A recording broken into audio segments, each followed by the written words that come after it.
Bead for Life was started actually not with some grand plan or intention. There's three of us who co-founded it, and we met a woman rolling beads in a slum outside of Kampala. It's all made out of recycled paper. It's paper that's purchased in the local market, and the women cut it and roll it. This first woman actually told us that a woman from Europe had come and trained women how to make these beads, and there was about 100 women in this one community that had learned to make beads, and they were all rolling and making necklaces, but they had no markets, they had nowhere to sell them. So they had piles and piles of necklaces, but weren't making any money. And we saw them and we thought, well, let's see if we can, find a market for a few of these ladies. And we bought beads and we brought them back to the United States, and people just loved them. And we thought there must be some way to make this connection, to help these hardworking women to lift their families from poverty. And Bead for Life was born. I'm sorting this color to look for the nice color so that I'm able to make the nice necklace. It's amazing seeing paper that is meant to be thrown away being turned into these beautiful items, bracelets and necklaces and earrings, and that women here are able to feed their families and send their children to school, build houses, start businesses. The women we work with are the hardest working people I've ever met in my lives, and they don't lack anything. They don't lack the skills, they don't lack the knowledge. What they lack is the opportunity to make a difference and to lift their families out of poverty. And what we truly do is we open the door. I joined Bead for Life. I am a single parent with a lot of responsibility. I have 6 biological children. Then I also have other extended responsibilities. I come from a disadvantaged part of the country, and that is Soroti. You've been hearing what went on. We've been having wars affected that area, and that's when my husband was killed.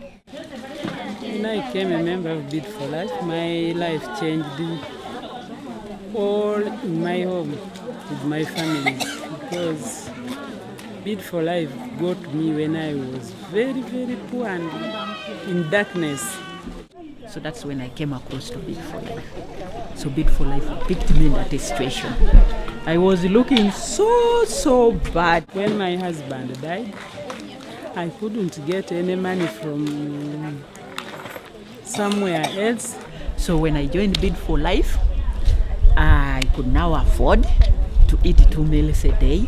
I could afford to take back my children to school, at least. Then, as I speak now, I'm a landlord. I have my own house. Congratulations. Thank you. Those are the ones who teach me how the business skills. Even now, I'm steady to push my work, my children, and my family.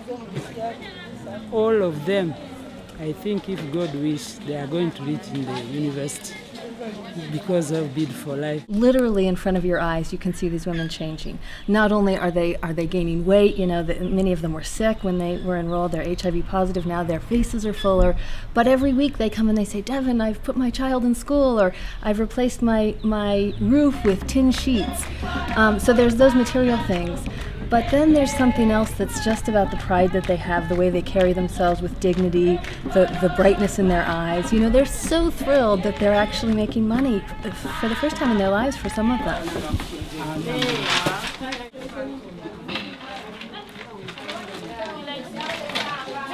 On this table,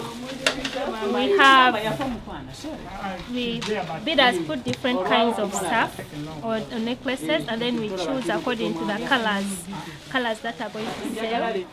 Colors like this will sell, but not so much, so we buy a few. And we love the bright blues, we like the browns, so we choose according to the color. We've set up all of our programs such that women are able to make money, and then the other services we believe are really important, we exchange. So we exchange mosquito nets, and we have some women who have built homes in a village, and they are able to pay their mortgage in beads. So it's very much about training women to think strategically and entrepreneurially, and to help them lift themselves up rather than depending on us to do that. Right now we're on our way to Mukona Mukono with Phoebe, the village coordinator for Bead for Life. Phoebe, can you please tell us about the village that we're going to right now? Friendship Village, as women call it, is a village that we started 2 years ago.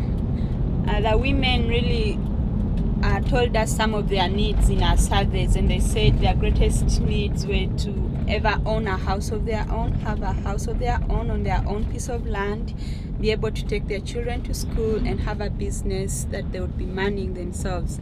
We partnered with Habitat for Humanity in Uganda, and we bought a piece of land in Mukono, which is outside of Kampala. And basically we structured our program in the same way we do everything, which is women are able to earn money to save for their own homes. They helped each other build their homes, and now they're repaying their mortgages in beads. And we have 130 homes in the village now with, 1,000, 1,500 people, many young children, an elected committee that does all the governance. So they've really created an incredible village of hope. We've just arrived to Friendship Village, and we're here with Lauren. Who built the houses? The occupants themselves, but through a loan that was given to them by Bead for Life. And through making the beads, they managed to raise that amount of money. The women chose the name Friendship Village because they're different people, they're different tribes, they're different religions, they come from different parts of Uganda, and even the people who help buy their beads in America and the rest of the world are completely different people, but they are friends. They help each other because they are friends. So they said, oh, this is Friendship Village. As we walk around, you're going to notice that every woman is busy with their families rolling the beads. Some are doing the cutting, some are doing varnishing, and especially because tomorrow is a mortgage payment day, every house is busy. They are all rolling the beads. They involve their families, they involve their friends to help them make 100 or 200,000 worth of beads to pay up their mortgages. It is amazing because even the children participate in payment of their houses and not just their parents. Hello. Mortgage. She's making the Bibra. This product is called a Bibra to pay up her mortgage. Bead for Life has really changed her life. She was really bad off. She used to rent a house, and it was a very tiny house. She had nothing in her house, and she's HIV positive. And when she joined Bead for Life, her life has really improved. She has so much and everything she owes to Bead for Life. She has her own house that she got from Bead for Life. Her only debt is 50,000 shillings. And this month she's going to she's finishing tomorrow. Actually, she has said she's finishing her mortgage payments tomorrow. How does that feel? She's very happy. She has got her own house. Mariam's kitchen. She does her cooking inside there and stores some of the things that cannot be in the house. And she also put a small makeshift chicken room that she rears her. Is it turkeys? Chickens? Chicken, eh? Both. Yeah, that's her small business. In the village we have 2 boreholes to supply water in the village. Everyone comes and gets some water in the draws water and keeps for the day in the morning and also in the evening. We have a dump site that everyone has to take their rubbish to one dump site, and it's a compost site as well. For certain material that can easily decompose, we encourage the women to throw into their gardens, and for those that cannot be easily recycled, we take them to the dump site. And we encourage everyone to plant a tree. And also during house dedications, we give you a mango tree to plant on your compound, and that you have to take care of the mango trees, and we want this place to be very environmentally friendly. At Bead for Life, we believe the goal is not only to help the women here lift their families up, but also to really educate and engage women around the world about how they can get involved in this, because poverty seems so overwhelming. We just want to, hide our heads in the sand. But there are lots of ways you can get involved, and fair trade products is a really important way for people to earn money.